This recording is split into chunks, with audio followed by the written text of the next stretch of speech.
All right. Good morning, or good afternoon, maybe even good evening, depending on what part of the world you're joining us from today.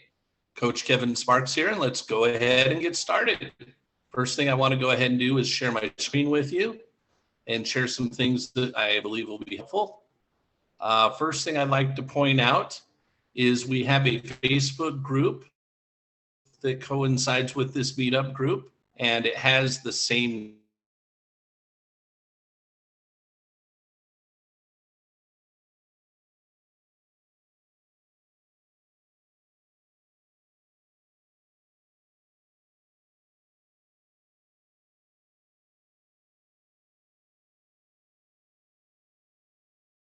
Thing you could do is go directly to facebook.com/groups, that's plural, /money manifesting coach, that's one word.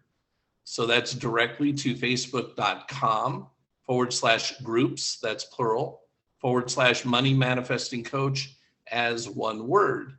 Now, why would you want to join us? Well, one of the things that you will find here in the group is once we, let's see, let me see if I can get my notification out of the way here. There we go. Once we have a meeting and it's been recorded, typically 24 to 48 hours. See, there's last Friday, there's the previous Thursday, and I could scroll on and go through about a month's worth of meetings, but won't do that for you right now. Just know that we put the recordings of these meetings into the Facebook group. So say you're with us here today and you really enjoy what you're going through. You can come back and repeat it. Or let's say you're here with us today, but for some reason you won't be able to make it tomorrow, but then you're able to come back on Wednesday. You could go back and look up Tuesday, which you missed, and get caught up with us if you like to. Speaking of getting caught up and whatnot, let's talk about what we're in the middle of going through at the moment. Let me get a sip of water here. We're in the middle of going through a book called The Power of Your Subconscious Mind. It was written by Joseph Murphy. It is an older book. It's a phenomenally good one. And let me show you where to get a copy of it for free. I happen to own it on Kindle. I also own it on Audible. So just want to let you know you could get paperback, you could get Kindle, you could get Audible copies. If you'd like a free copy, though, what I did is I just typed in The Power of Your Subconscious Mind PDF, scrolled through a little bit, and I found this particular one, which I like. So it's the one we're using and the one I'm showing you to go get. It says The Power of Your Subconscious Mind - the Logos Center and www.logoscenter.org. I don't really care so much about that as much as when you click it, it actually brings you right to it. This is the book. It'll look like this when you get to it. And if you choose to, you can download it onto your device so you can read it when you're not connected to the internet, if you feel like doing that, which I have done. Okay, so pointing that out to you, let's go back to, we're on page 27 of 193. That's pages, I don't know if it's the page number of the book itself, but what it is the page number of this particular PDF file. And we're going through the subconscious mind because over the last month plus, we've been together now for like a month and a week working together. We've gone through the formula for manifesting more money and wealth in your life. And we've also gone through the laws that govern, the laws of the universe that govern manifesting more money and wealth into your life. A lot of people think it's just the law of attraction, but the law of attraction is a secondary law to the law of vibration. And there's actually 7 laws that you need to follow and understand in order to manifest the money and wealth you want into your life. So having the formula, understanding the laws, there's a third thing that's really important, which is understanding how your mind works and what impact it has on you receiving what you want in your life. Hence, we're in the power of your subconscious mind because of how powerful your subconscious mind actually really is, so that you can learn what's going on in there. And if you don't like the programs that are currently running, so you have the opportunity to change them. Because if you've been trying for a while to get something in your life and it hasn't manifested for you, and you've really put effort into it, and again, it hasn't come there for you, that means there is a block of some sort, a program that's in opposition. The other thing, maybe you've had some success, but it was fleeting. Maybe once upon a time, let's say you were making $60,000 a year and you really tried hard and set a goal for 100 and you broke that $100,000 barrier. But then the following year you were back below $100,000.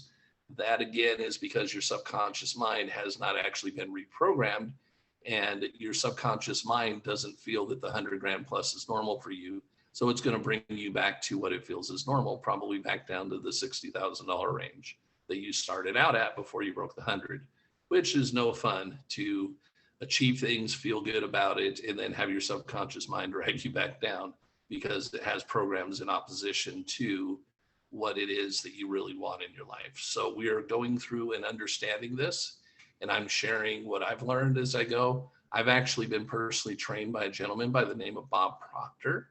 Don't know if you've heard of him or not, but he is highlighted. Well, he has his own book called You're Born Rich, but he's also heavily highlighted in a movie and a book called The Secret. Bob's been in the personal development field now for this coming July. He'll be 87 years old and essentially has spent 60 years of his life in this material. And he's spent about 52 years of his life actually teaching and training others to understand it too.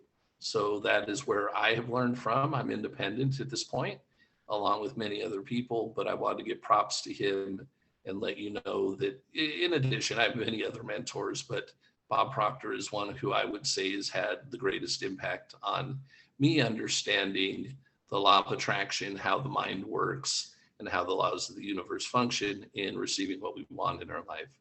It allowed me to go from somebody who was working 50, 60 hours a week, earning $5,000 to $6,000 a month, to only working 15 to 20 hours a week and having months as big as my biggest month, $88,000. Okay. So I can tell you that there have been some huge breakthroughs from being trained and coached and learning from Bob. And I just look forward each day that we're together to be able to share a little something with you guys. So I'm going to take a sip of water, hop right in, and we'll get going.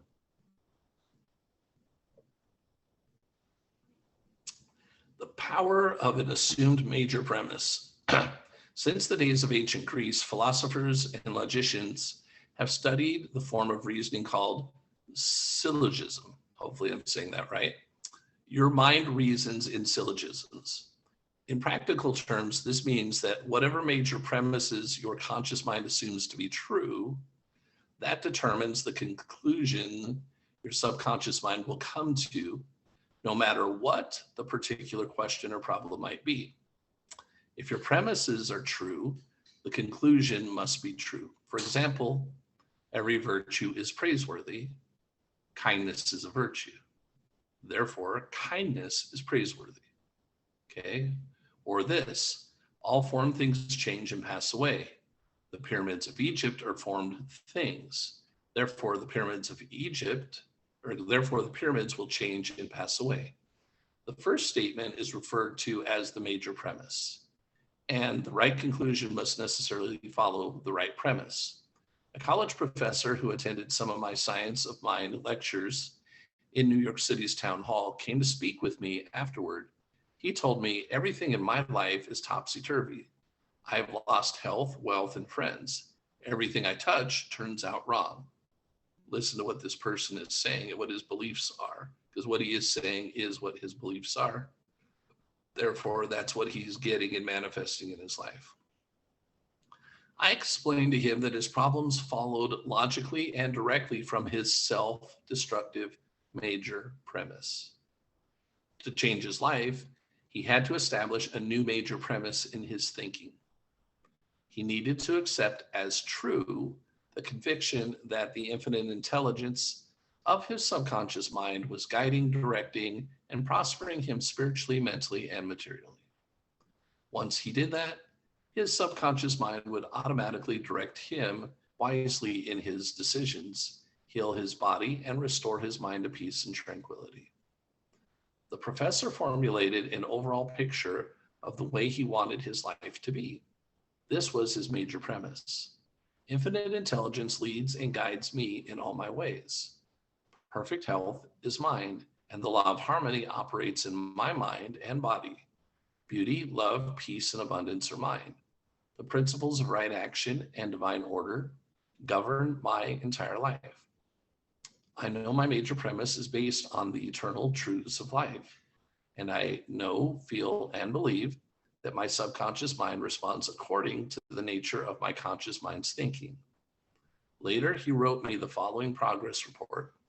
I repeated the statements of my major premise slowly, quietly, and lovingly several times a day. I knew that they were sinking deep down into my subconscious mind. I was convinced by the laws of mind that results must follow. I'm deeply grateful for the interview you gave me, and I would like to add that all departments of my life are changing for the better. It works. The subconscious does not argue controversially. Your subconscious mind is all wise. It knows the answers to all questions. However, it does not know that it knows. Interesting, huh? It does not argue with you or talk back to you. It does not say, you must impress me with suggestions of that sort. When you say, I can't do this, I am too old now, I can't meet this obligation, I was born on the wrong side of the tracks, I don't know the right politician, you are impregnating your subconscious with these negative thoughts. It responds accordingly. You are actually blocking your own good. You are bringing lack, limitation, and frustration into your life. When you set up obstacles, impediments, and delays in your conscious mind, you're denying the wisdom and intelligence resident in your subconscious mind. When you're actually saying, in effect, that your subconscious mind cannot solve your problem. This leads to mental and emotional congestion, followed by sickness and neurotic tendencies. To realize your desires and overcome your frustration, affirm boldly several times a day. The infinite intelligence that gave me this desire leads, guides, and reveals to me the perfect plan for the unfolding of my desire. I know the deeper wisdom of my subconscious is now responding, and what I feel and claim within is expressed in the without. There is a balanced equilibrium and equanimity. On the other hand, if you say, there's no way out, I'm lost, there's no way out of this dilemma, I'm stymied and blocked, you will get no answer or response from your subconscious mind. If you want the subconscious to work for you, you have to give it the right request and get its cooperation. It is always working for you. It is controlling your heartbeat and breathing this minute. When you cut your finger, it sets in motion the complex process of healing. Its most fundamental tendency is lifeward. It is forever seeking to take care of you and preserve you. Your subconscious has a mind of its own, but it accepts your patterns of thought and imagery.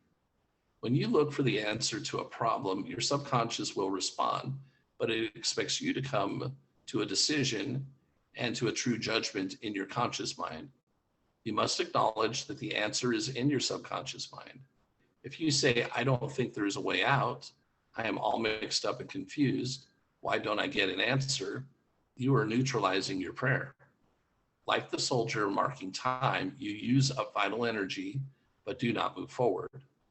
Still, the wheels of your mind relax, let go, quietly affirm, my subconscious mind knows the answer. It is responding to me now. I give thanks because I know the infinite intelligence of my subconscious knows all things and is revealing the perfect answer to me now. My real conviction is now setting free the majesty and glory of my subconscious mind. I rejoice that it is so.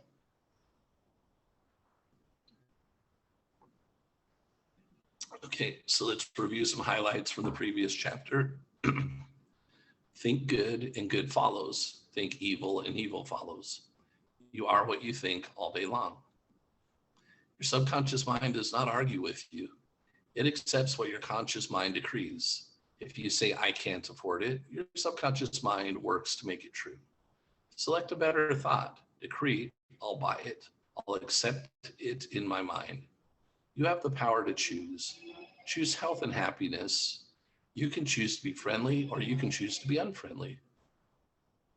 Choose to be cooperative, joyous, friendly, lovable, and the whole world will respond. This is the best way to develop a wonderful personality. Your conscious mind is the watchman at the gate. Its chief function is to protect your subconscious mind from false impressions. Choose to believe that some good can happen and is happening now. Your greatest power is your capacity to choose. Choose happiness and abundance. The suggestions and statements of others have no power to hurt you. The only power is the movement of your own thought. You can choose to reject the thought or statements of others and affirm the good. You have the power to choose how you will react. Watch what you say. You have to account for every idle word. Never say, I will fail, I will lose my job, I can't pay the rent. Your subconscious cannot take a joke. It brings all these things to pass. Your mind is not evil. No force of nature is evil.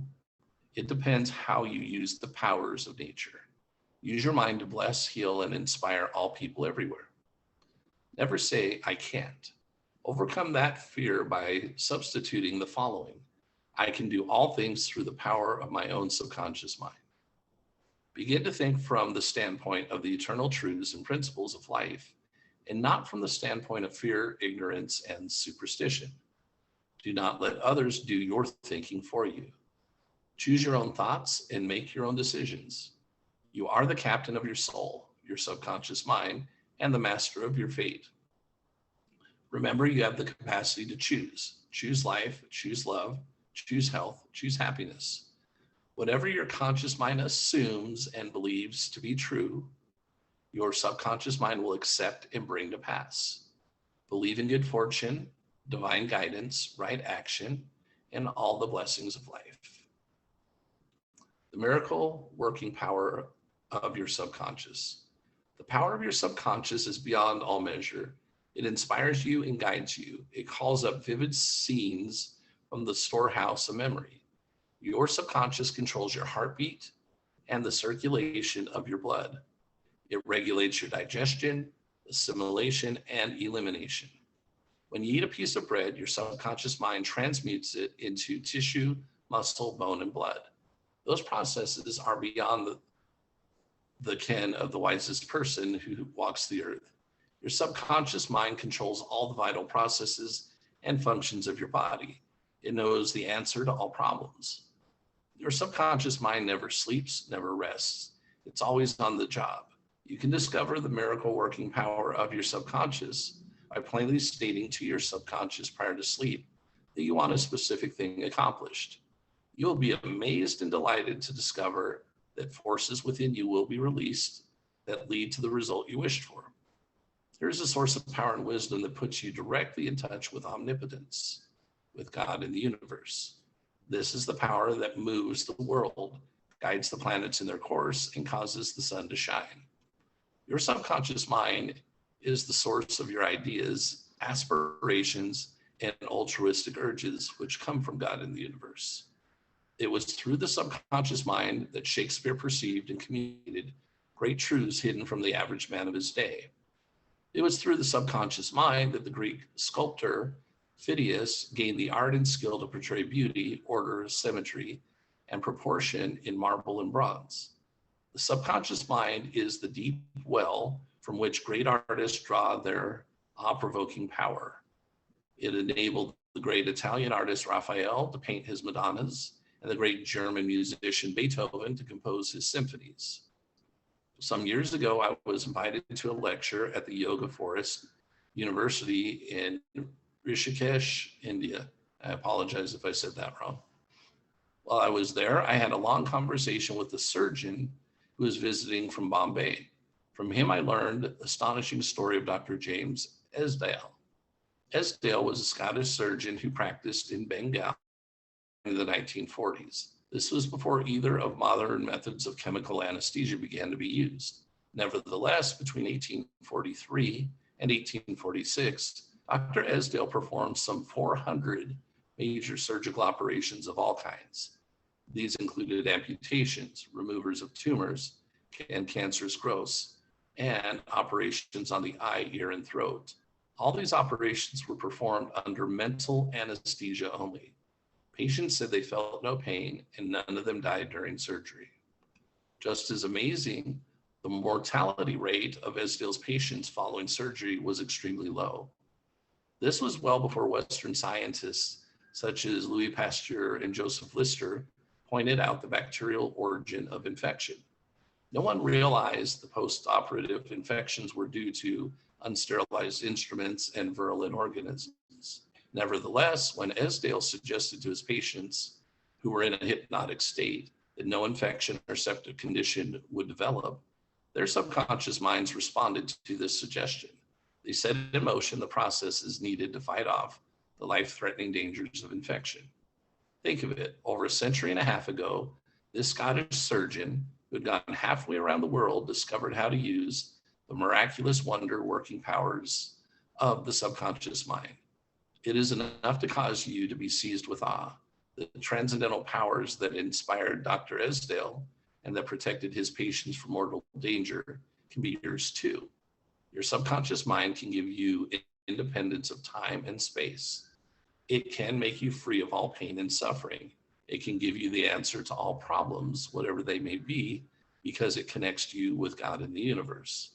There is a power and an intelligence within you that far transcends your intellect, causing you to marvel at the wonders of it all. All these experiences cause you to rejoice and believe in the miracle working powers of your own subconscious mind. Your subconscious mind is your book of life. We're just going to go a few minutes more, then we'll have our discussion and question and answer time. Your subconscious is your book of life. Whatever thoughts, beliefs, theories, and dogmas you write, engrave, and impress on your subconscious mind, you will experience them as the objective manifestation of circumstances, conditions, and events. When you write on the inside, what you write on the inside, you will experience on the outside. You have two sides to your life, objective and subjective, visible and invisible, thought and its manifestation. Your thought is received as a pattern of neural firings in your cerebral cortex, which is the origin of your conscious reasoning mind. Once your conscious or objective mind accepts the thought completely, it is transmitted to the older parts of the brain, where it becomes flesh and is made manifest in your experience. As previously outlined, your subconscious cannot argue. It acts only from what you write on it. It accepts your verdict or the conclusions of your conscious mind as final. This is why you're always writing on the book of life, because your thoughts become your experiences. The American philosopher Ralph Waldo Emerson said, all day long. Okay, we go ahead, and this is a good place for the pause right now. And hey, have some folks that have joined us since we got started. Welcome. Get another sip of water here.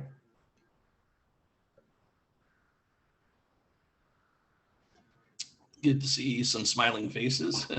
Hopefully those that are behind a picture or something, they're smiling too. Anyhow, so here's what we're going to do at this point. This is our opportunity to share with each other and to ask questions. So let me share what would be appropriate as far as sharing goes, and let me tell you what would be appropriate as far as questions go, okay? As far as sharing goes, the material that we've been going through now for the last few minutes, anything that you want to share around that material, maybe something you learned, or maybe something you didn't realize before, or something you were reminded of, that would be awesome just to share what you got out of it. And we've been together now for a month and a half or so within this particular group. So you can also share anything in relation to what we've gone over in the past, okay? The other thing that would be awesome to share is if you've had something that you've wanted to have manifest in your life and you put out the intention to have it happen and it actually happened for you, regardless of what that might be, feel free to share that with us because it helps people believe and it strengthens people's faith, okay? Questions, what questions would be appropriate? Well, first of all, any questions around the material that we just went through today? Any questions around the material we've gone through in the past month and a week or so that we've been together? And or any questions in relationship to manifesting more money and wealth in your life? That is all fair game, okay? So what we'll do is if you would like to ask a question or share something, all you have to do is come off mute when I say so in a moment and just start sharing what you would like to share or asking whatever it is you would like to ask. And I highly recommend that we don't have the whole cricket silent thing going. And here's why. We only have so much time with each other each day. And unless you have everything you want out of your life, you probably have some questions that need to get answered to understand why you maybe don't have what you want in your life. So again, just you use the time wisely since we're together. And by the way, don't be shy. If you ask a question, I almost guarantee you that somebody else probably wanted to ask the same question. They were just either being shy, okay, or you ask a question, they're like, oh my gosh, that's a great question. I want to know the answer too. So at this point, just come off mute, start sharing or asking the question, and we'll take you in the order that you do that. Thank you.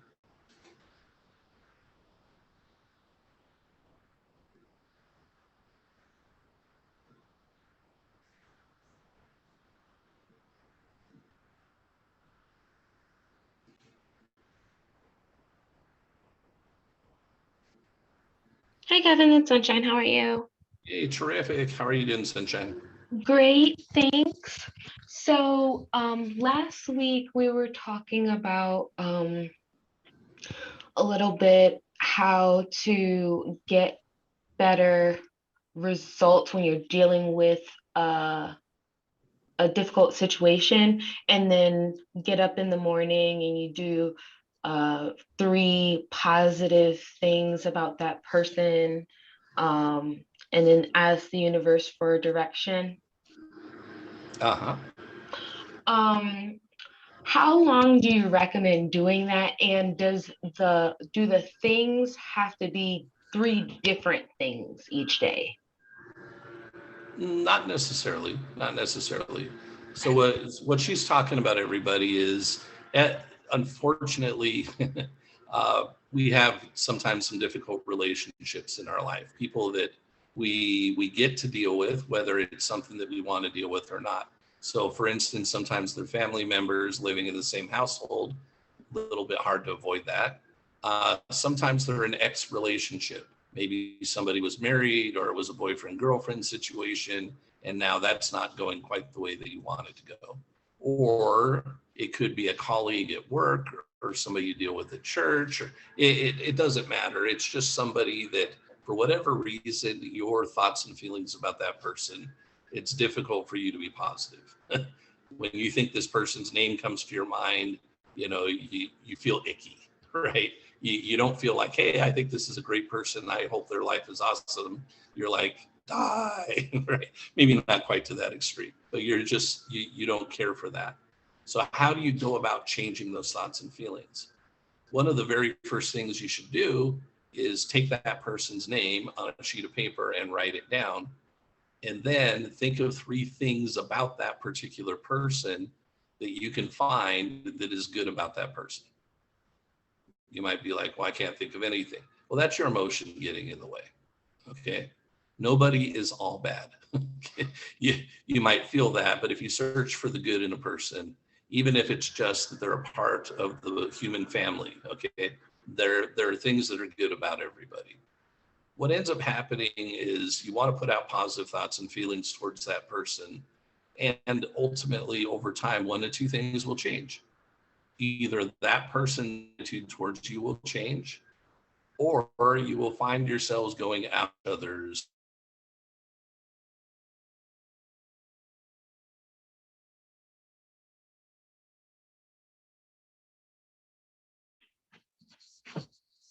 Kevin, I don't know if anyone else can hear you, but I stopped being able to hear you after you said one or two things would happen.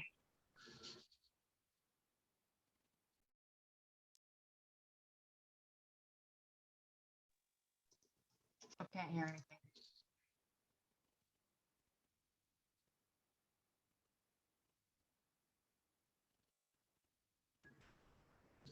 Can you guys hear me? Yes or no?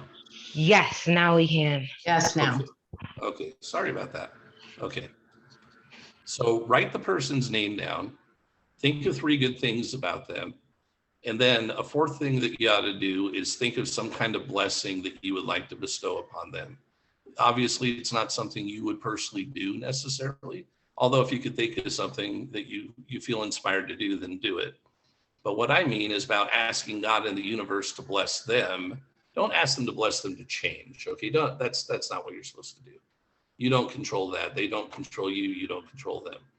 But ask for that person's prosperity. Ask for that person's abundance. Ask for that person's health. Ask for that person's strength. Ask for things for that person that would be helpful to anybody, because we can all do that. And what you're probably going to have to do, a good friend of mine, Sandy Gallagher, who is Bob Proctor's partner and CEO of Rob's company, she had a situation like this, and Bob asked her to do the same thing I'm talking to you about. And it took her 2 to 3 weeks of doing it day after day after day. But what ended up happening is Bob told her to do it not just with a person. He said, pick 3 people, 3 people in your life that you're having challenges with, and then do the exercise I basically said. Find 3 good things about them and ask for God and the universe to pour a blessing out upon them. But she did it for a period of 2 to 3 weeks. And the situations with every single one of those people actually changed and got better for her. So it wasn't one of those where they had to go disappear. But if it doesn't get better, that means you are going to go out of their life, and they're likely going to transition out of your life. Was that helpful, Sunshine? Yes, it is. I'm actually doing 3 people, ironically. So not because I remembered that she did 3 people, but and I was like, I don't remember how long this. I don't think that I should probably put a timeline on it, because I don't want to rush the universe and God. But I just want to make sure that I'm doing the steps right, because I want to be at peace. Yeah. And then ask God for obviously your own peace of mind and move on. Definitely. Thank you so much. You're welcome. You're welcome. Anybody else? Any questions or comments?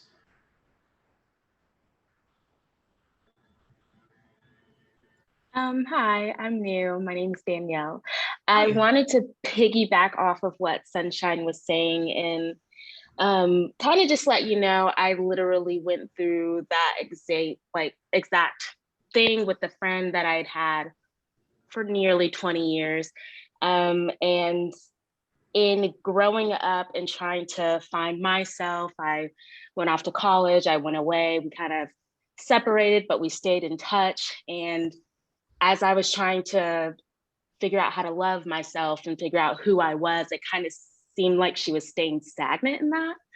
And so when I came back from college about 5 years ago, we reconnected, and she was one of the closest people to me. And when I had gone through that journey at school for 4 years of finding myself and loving myself and ridding myself of toxicity that was around me, including the toxic things that I would do to myself, I had to take a harder and deeper look at the relationships that I had back home and those people that I was keeping close to me. And she was one of the biggest ones, because unfortunately, even though I felt like I was growing, she wasn't, and she wasn't at a good place with herself. And I tried to help her, and I tried to speak to her, and I tried to, encourage her. But Kevin, you're correct. Like, write down those things about that person. It really helps you figure out not only where you stand with them, but it also helps you figure out where you stand with yourself and what it is that you're willing to let stay in your life and let kind of like control you a little bit.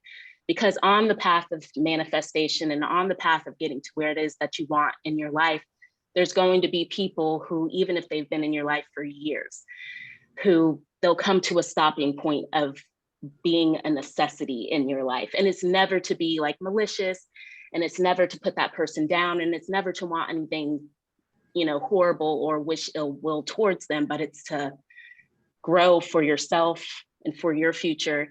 And inevitably, it could help them grow for themselves and their futures. It's hard. For the last 5 years, it was just constant conversations with her, and it's draining emotionally. And 2 months ago, I got to the point where I was like, I love you so much, and I want the best for you. But unfortunately, it's not helping me on my growth and where it is that I want to get in life. And I know that it's going to become mutual where I won't be able to help you grow. I might even hinder you or make you feel like you're not doing enough because I want so much for you that you will not do for yourself. And so I guess I said all that to say that it's hard, and you might love that person and care for them so much, but sometimes the best thing is to distance yourself from that stronghold they might have over you with the toxicity of the relationship. Thank you, Danielle. You know, one thing that might be helpful for everybody in this situation, because we all come across it, if we look at life a little bit differently than we do, it helps a lot. What do I mean by that? I feel that life right now, first of all, at least this is my belief. You guys can all have your own beliefs. We don't have to believe exactly the same way for the things that we're sharing to help each other out, okay? I believe that we don't just poof out of existence once we die here on the planet. I believe that we continue on, okay? How we continue on, well, I'm not going to debate all of that, other than we will continue on, okay? And in that continuation, we will still be progressing and learning and growing. There's no way we're going to learn everything we could possibly learn in our short lifetime here on planet Earth. That's going to be everything we ever know for the rest of our lives, or everything we ever do throughout eternity. That's my belief, okay? That being said, all these people that we love and care about, that at some point it just gets tough and we may not connect, or we may have to disconnect while we're living here on the planet. And maybe we're hoping to reconnect at a later age. Maybe we disconnect in our 20s, and maybe in our 40s or 50s we could reconnect, and it's awesome. Sometimes we disconnect later, and the chances of us reconnecting here on planet Earth in this lifetime is so slim. That's when we really, really, really get sad about this stuff. But when we look at it as we're going to continue on to progress, and our possibility of crossing paths throughout eternity still exists, then we can look at it as, hey, you know what? Maybe we will go in and out of vibration with each other multiple times and we will reconnect and have those good relationships again too. So I just prefer to look at it in a longer, bigger perspective, instead of looking at like, I have to choose whether I'm going to ever see or be around this person again or not.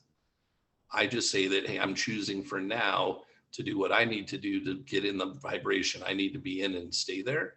And someday when our vibrations are both higher, we'll probably come back into connection with each other, whether that's this life or afterwards. That's how I choose to view it. Don't know if that helps anybody or not. Any other questions or comments? Hi, Kevin. If you remember, like it was like week before last, I shared that what I'm expecting for someone to say, like acknowledge something that I did for them, and I don't receive that acknowledgement. But when I do something for someone and I don't think about or expect that person to acknowledge it, that I end up getting that acknowledgement and praise. And I just realized that it's because when I'm expecting someone to acknowledge something I did, I'm vibrating from a place of lack or need, rather than when I do something and don't even worry or think about it being noticed, I'm content and I'm full already and don't need that person to notice, so that I'm vibrating like from a higher place of like more, I'm already fulfilled. And that's when I like attract that acknowledgement. So I think that's why. Correct. You're correct. You've come to the correct conclusion. That's totally true. And that's totally why. Yeah. Awesome. Thanks for sharing. Thank you. Thank you. Anybody else have anything that they would like to share? Any questions you would like to ask today?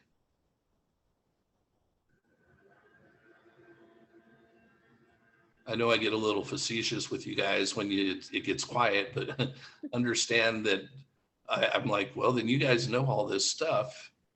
You must have everything that you want in your life. Then share with us how to get it. Hey, Kevin, this is John Ward. How are you? Hi, everyone. Thanks for sharing, everyone. I think, yeah, the battle these days, it's only increased since 2020. Yeah. With so many opinions, such strong sided opinions. Prior to 2020, I really didn't watch the news. I kind of always been more of an unconventional pathfinder, trying to figure out what is it that we're not being told, or but I think it's just become harder not to let all this negativity come into our lives, because I don't have to turn on the TV and the news. And I mean, I have an iPhone, so things just pop up. I have a Facebook account, things just pop up, so you can kind of get a feel for the vibrations out there. Yeah. And it's becoming harder, if you want to engage with people, to stay positive, because I want to collaborate with people, I want to interact, I want the social, but it's also opening yourself up to being hit with the collective thinking. And the collective is usually like a mantra.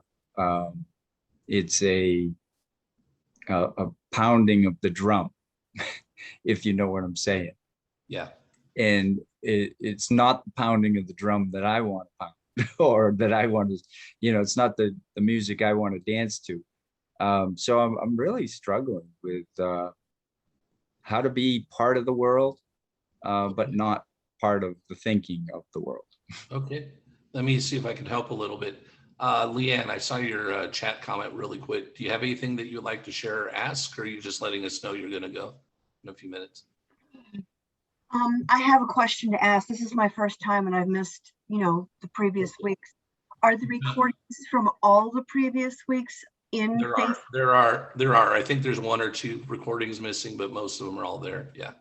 Okay, thank you. You're welcome. Okay, going back to you, John. What happens is we live our life by default, or we live our life by design. Okay. We either decide what comes in or we get whatever seeps it, right? That's our choice at this point. Let's forget about the past for a second. Our choice of this moment is to say, okay, first I would recommend that you get to a space, forget about the interaction, all that other stuff for a moment. Get to a space of, what do I want my lifestyle to be like? Okay, let's leave, what do I actually want to live my life like, right? Where do I want to live? What vacations and things? So there's physical, but there's going to be relationship, okay, too. But you're going to want to decide what you want your life to be like. And then by deciding what you want your life to be like, then there are things that, if this is in opposition to that, I don't let it in. Now, if it's already in there, okay, which most of it will be, then the job is to take what you do want and get it from a conscious level to a subconscious level, to where you'll end up with both ideas, unfortunately, and it feels uncomfortable for a while. But eventually, when you step into the new idea of what you want, the other one actually becomes more silent. Think of it as that you have programs, you have windows that are running right on your computer, but the one that's open in front of your face is the one you're paying attention to. But you could have another window that's open running in the background, but you don't see it, so it's not impacting you. Is right? Because what some people think is, if I go drudge everything out of myself, my past and my history, that'll be helpful, so then I can start over. And that doesn't work at a subconscious level. At a subconscious level, you never forget. It's actually impossible to forget anything that's ever happened. And when we drudge it back up, our subconscious mind doesn't know the difference between past, present, and future. Everything is in the present. Let me repeat that. Everything to your subconscious mind is in the present. Okay. So if you're digging up the past and complaining about it, talking about it, sharing it, I want to feel understood, I want to be validated or whatever. Okay, great. That might be your reason for wanting to do it. But all your subconscious mind is doing is going, okay, you're telling me over and over again, that's what's normal for you. So I'm going to make sure it stays that way. So at some point, you got to quit talking about the past. We all do. Okay. And we got to talk about what it is that we want. And again, in the fact that it's happening now, it may be in the future but as it's happening now, your subconscious mind will accept that. But if we're just living our life and we're trying to be positive versus negative, really hard to do that without a purpose. If I don't have a purpose, if I want to play a sport, it's easier for me to get out and do something than it is if I don't want to play a sport. Because I don't really have a purpose other than, well, I'm going to go try. I'm going to go try and exercise this, that, or the other, right?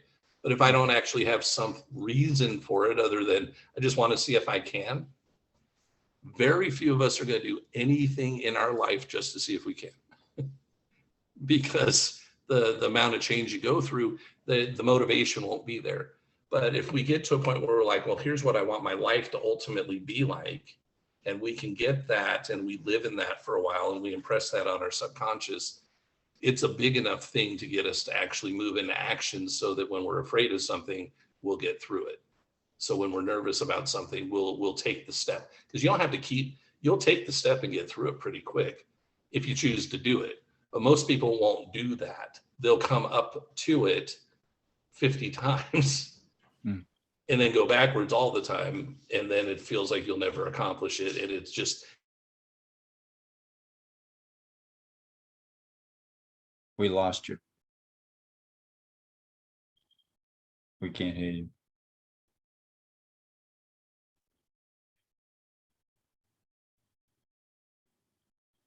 Hear me?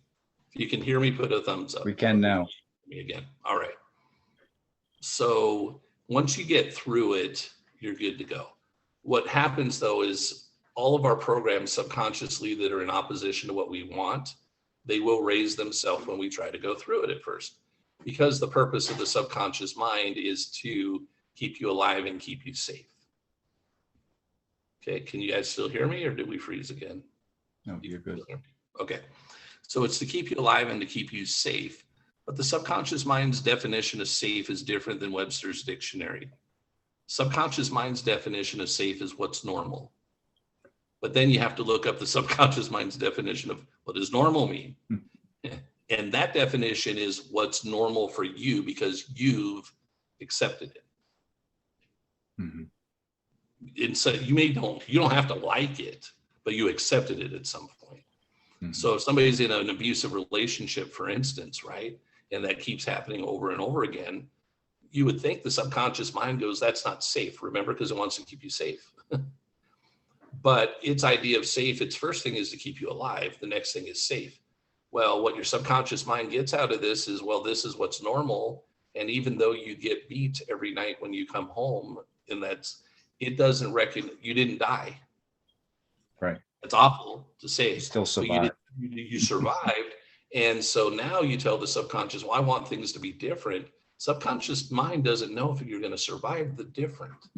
Even though the different is a loving relationship with a person who will never harm you and treat you like a god or goddess, like a king or a queen.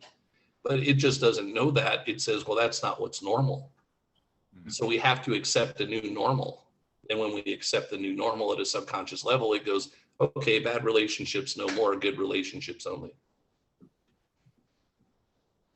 Yeah, I guess that says that it could be worse, right? That's the thing. It's the unknown, right? Yeah. So. It just doesn't, but that's okay. We get to decide. It just makes up stories. It just says, you're trying to tell me something is different than what's normal. We will never out-manifest our personal self-image. So we have to get our subconscious. So how do we change that? We have to use our imagination. That's the starting point. Start out using your imagination that things in your life around you is different. And as you are successfully doing that over some time, your subconscious mind starts to go, okay. And then it let it in. Now you may have two opposition programs running, because it doesn't lose one. It doesn't forget anything, but it hasn't silenced this big one either yet. Now you got two that are kind of chewing at each other. And that's why it feels uncomfortable and why you feel the nervousness, scary thing to go do the new thing, because your subconscious mind is trying to keep you from making the change, but the other part of you wants to make the change. You've successfully made it. So the subconscious mind goes, whoever wins out going forward, I'm going to make that happen. But what we do, bump up against it and go, uh-oh, God must have changed his mind. I asked God for help to give me something, and he's put me right at the doorway of receiving it. But because I now feel scared, even though I felt totally at peace when I asked, and I felt like God was guiding me in this direction, now that it feels hard, difficult, I have anxiety, maybe God changed his mind. I better go back. No, you go, God gave me the guidance. He said it was okay. On the other side of this, I'm going to feel better. Now, you don't know that, but I know that. And if you can tell yourself on the other side of this, you will feel better. Interesting, huh? Because that is what will happen. You'll feel better. And the subconscious mind goes, oh, okay, I guess that's what's supposed to be normal. This one will still chirp a bit at you, but it's starting to calm down. And this is starting to be more normal. And the subconscious mind goes, okay, new relationships are great. Amount of income earned is much higher, right? Neighborhood lived in is much safer. Whatever it is that we're putting out there is what our new normal is. The subconscious mind, once it accepts it, it works with God in the universe to bring it to you. But if it doesn't accept it, then it's going to always get in your way. Or if you step out and do something for a little while that's maybe more successful, like you make a little bit more money, if you didn't get your subconscious mind to accept that as normal, it'll go drag you back down to what's normal. It's like the crab in the bucket. Yeah. Yeah. One of this on a whole different subject. I don't want to dominate here, but just a quick thought is, I'm in the financial services world. It's a unique approach to it. I'll just say that. And, as Waddle says, you're not supposed to talk about your past, but, some of my past was not the best decision making. And so in this arena, and so this idea that I'm worthy or credible to now show other people how they can do it when I have let's just say that thing has come and gone in my life, right? And I'm working to get some of it back. So it's definitely all programmed, because I'm definitely programmed to think, well, I know how to fail. I definitely know how to do that, and that's that's the one. We're all programmed for both sides of it. And really, we don't do as much as we think we do. What goes on here in the signal we put out is what creates all the stuff going on. We just reach out sometimes and grab the thing, and here it is. We have to take a few steps. But when we're truly at our best self, whatever that is, not like ultimate best self, but like whatever our best self right now would be, when we're in that connection and we're feeling good and whatnot, the ideas come through our subconscious, because it's our subconscious that connects to God. Okay, it's not conscious that connects to the universe. That's why empowering your subconscious mind is a great thing, but it's not the subconscious that's omnipotent in the sense of it does all the things. It's what will connect or have you disconnected. And it'll bring you, because if you think about God doesn't bring you crap. Okay. But the subconscious mind can, because we have our agency to choose what we want to believe and think and do. And so whatever we accept, once it becomes subconscious, our subconscious mind was meant to keep us alive, make things, keep us safe. But there's a third thing it was meant to do. It was meant to help us master things so they could therefore become autopilot. What I mean by that, some of you guys already heard this before. What's 3 times 9? 9. What's Number 4 times 27? That's all right. What's 4 times 6? 24.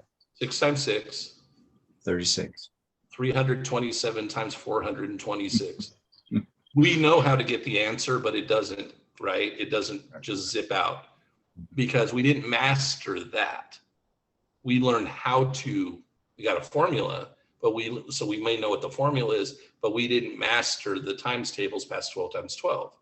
So we stopped there. But here we are, whatever our ages are, and somebody could spit it out now. And we were learning this when we were probably what, 7, 8, 10. Yeah, third, fourth grade. Yeah. A long time ago, right? Mhm. You know, but same thing with tying our shoes. Same thing now with driving a car. Anything that we've now, you know, we've all driven a car across town, showed up somewhere, and we can't remember the drive because we were thinking about something else the whole time. But our body went on subconscious autopilot. Our mind took over and drove us there. And we're like, oh, I'm here. And sometimes it takes us where we don't want to go because we were thinking about something.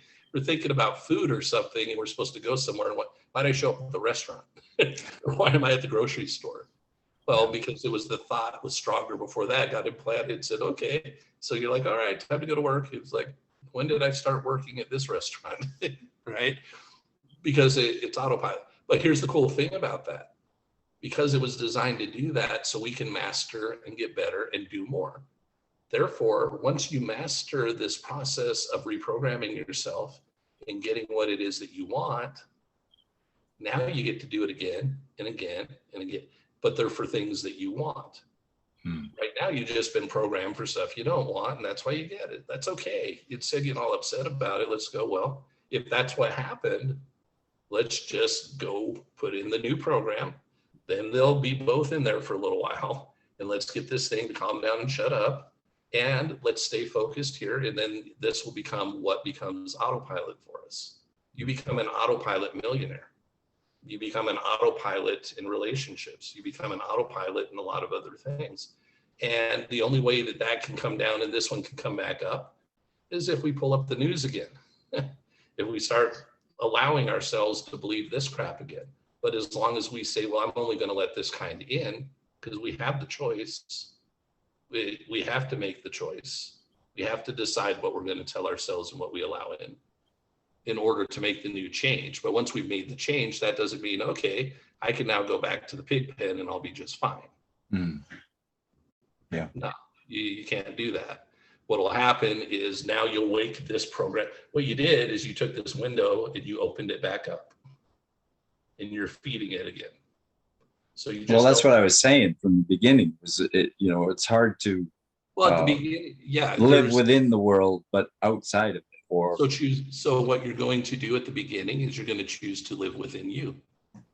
It's called living in the fourth dimension and using your imagination and ignoring your senses. It's a process. It's a training thing we go through, learning how to do it. I'm a coach. I help people do it. Lots of people. I've seen the results. I have my own. So anybody can. But you're going, think of it as if you are there any sports you do like, John? I mean, I played baseball and basketball. Okay, so. perfect. Okay, all right. To what level? High school or college or? Yeah, high school. High school. And then as an adult. Yeah, okay, you played some leagues and stuff. Gotcha. Yeah. All right. So they have seasons, don't they? Right? You don't just play baseball 12 months out of the year for the team. At least back in my day, you did. Do it as friends and have fun, but the high school team didn't play it 12 months out of the year, right? High school, because they needed the same athletes to go play basketball or football or wrestle, right? Or else they wouldn't have enough people to actually play. That's probably why it was done that way. Think about that. Yeah. And to have a beginning and an end so you can decide when somebody's a champ and who's not, right? So they have their purpose, but here's the point. Off season, you can take a break from what you're doing, right? Yeah. But they always have a training camp. Why do they have the training camp? Because you forgot how to play baseball? No, because they know you had an off season and you weren't playing, or maybe you were, but or they were goofing off, having a good time doing whatever they felt like doing, right? Ate a lot of pizza or something. So they come now to training camp. Well, training camp is usually pretty intense, but it's only for 2 to 3 months, month and a half to 2 or 3 months, depending on the sport. It's intense. And then you start having your matches, your games, your whatevers. And then you only have practice so often, but when you're practicing in those, once people got their stamina, they're no longer practicing to get you to stamina. they're practicing to get your technique down better. But the beginning of it, they're trying to get your team technique, get you know the plays, get you to work as a team, but they're also basically trying to bring you back up to a level that you can perform at your best again. Okay. Yeah. Yeah. They're rebooting the program, right? Yeah. Well, guess what? That's how this works too. My jump from $5,000 to $6,000 a month and working 50, 60 hours a week came because I went through some programming changing, learned how the laws work, learned the formula, and worked with a coach and got some guidance. But I put 2 to 3 hours effort into it on a daily basis, which nobody told me this at the time, but I was doing my training camp for a new sport. Okay. Right. I was told I had the tools to play this game, but I'd never played this game before. So I needed, Kevin, you have the tools. We just need to show you how to use your tools so that you can actually succeed at this game. So I did that, and my income bumped up to. We lost you again.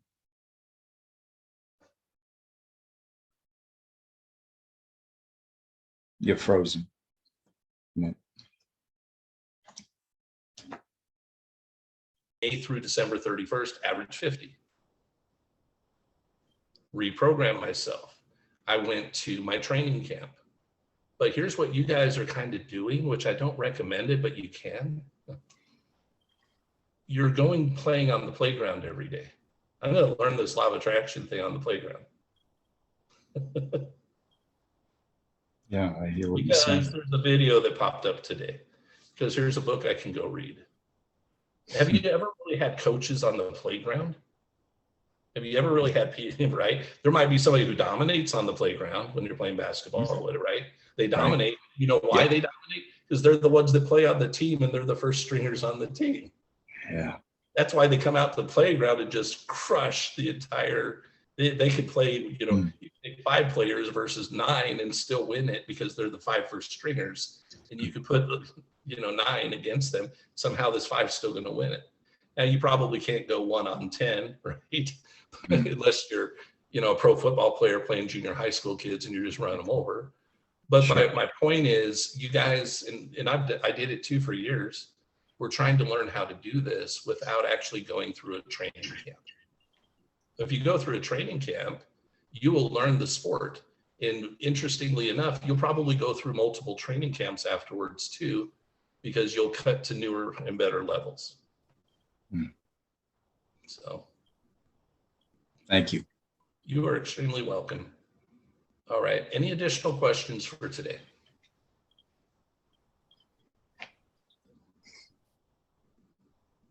Yes, no, maybe so. Okay. Well, if there aren't, I look forward to seeing everybody tomorrow that can be here. You all have a wonderful, awesome, amazing day. You too, Kevin. Thank you. You're welcome. Thank you. Uh-huh.